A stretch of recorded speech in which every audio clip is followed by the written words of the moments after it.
This video is going to cover the NuSpine calendar flow. Now, typically in Chiro HD, our calendar defaults to this view where you can see your hours for the day, you can see any patients who are scheduled.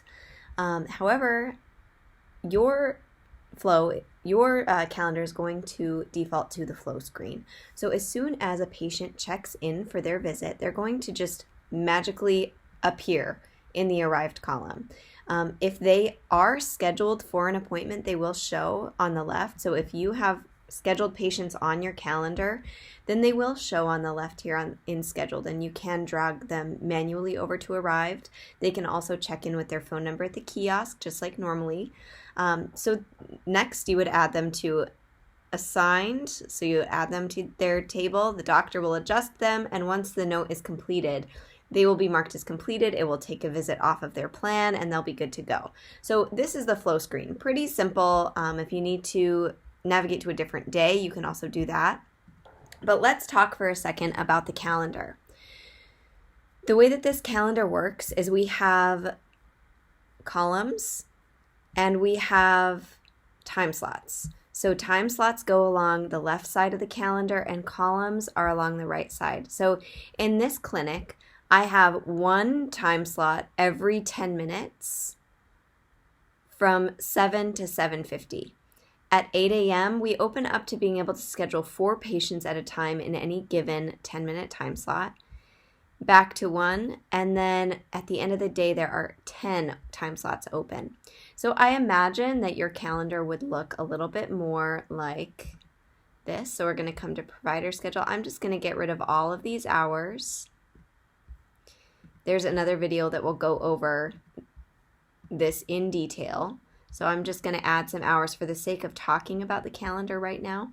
And I'm just going to say we have 2 columns across the board. The biggest number of patients that we can schedule at any given time is 2.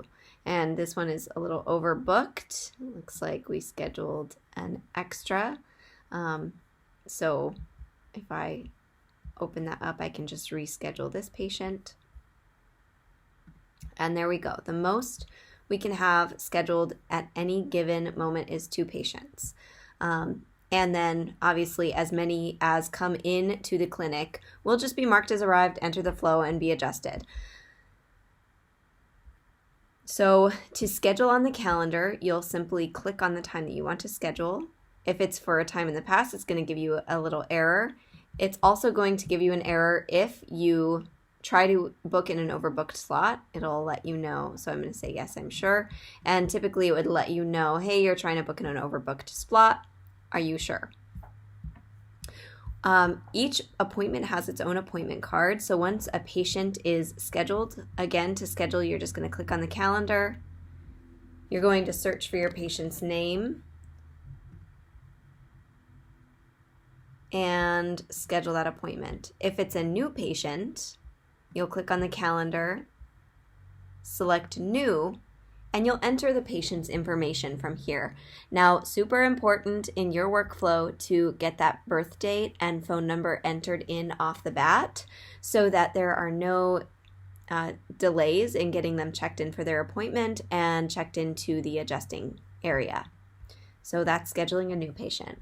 Now, patients can be arrived in several different ways. They can check in at the kiosk.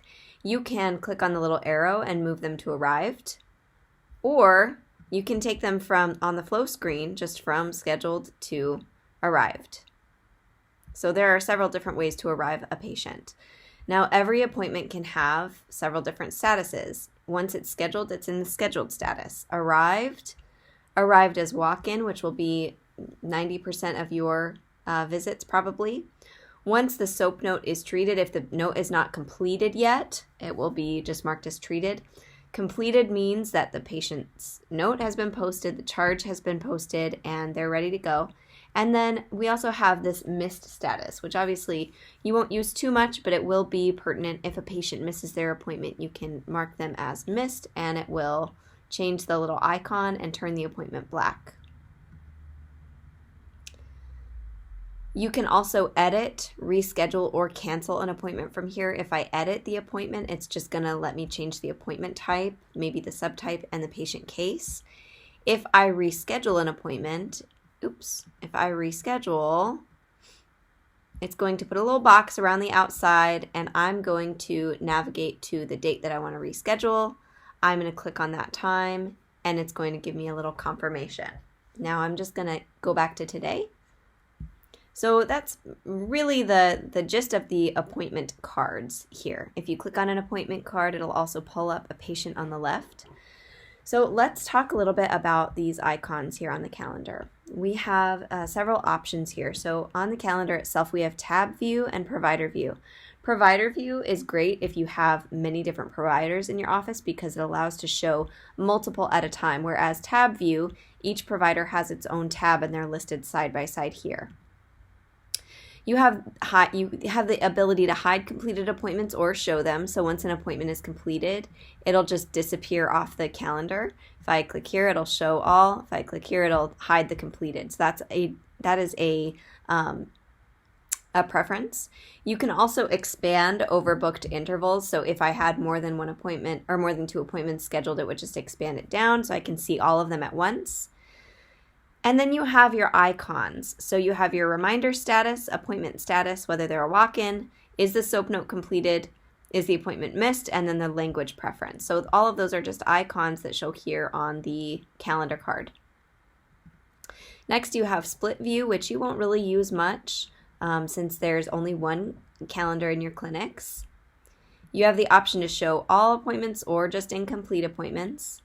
This button will expand or retract overbooked time slots, and you can view up to 7 days at a time with this calendar. Obviously, you lose a lot of visibility into who the actual patient is, but coming back to like 3 days, for example, you can see a lot more information there. This gear icon is what you will press to edit your calendar hours. So if I click on this, it's going to expand here. You have the option of making an exception hour. So exception hours are hours that you would typically be open that you are going to be closed. So you're going to remove hours from today, or hours that you would typically be closed that you're going to be open. So you're opening hours for today. Again, there's another video that goes into creating your calendar hours in detail. So please see that video if you have any questions about anything else you see on this page. Next, you have the go to today button. So if I was looking at tomorrow and I wanted to just easily go back to today, I can click that. We have left and right buttons for the date, and then the date picker here. Finally, you have a print button here where you can print the calendar, or you have advanced print options where you can print appointments with alerts. You can print only certain appointment types, etc. And then finally, last thing, we have events and text reminders here. So events we cover in another video, so please see that video, but if you need to schedule an event, you can click right here. And your text reminders, which I believe text reminders are going to be handled differently, so this button might not be there when it all is said and done. But that text reminders button is just a way to send text reminders manually versus the automated text reminders. All right, so this has been the calendar. Quick note that I forgot to mention, you can expand and retract the patient snapshot. So if you need more space, maybe you want more room on your flow screen to see everything, you can expand and retract that just by clicking the little arrows.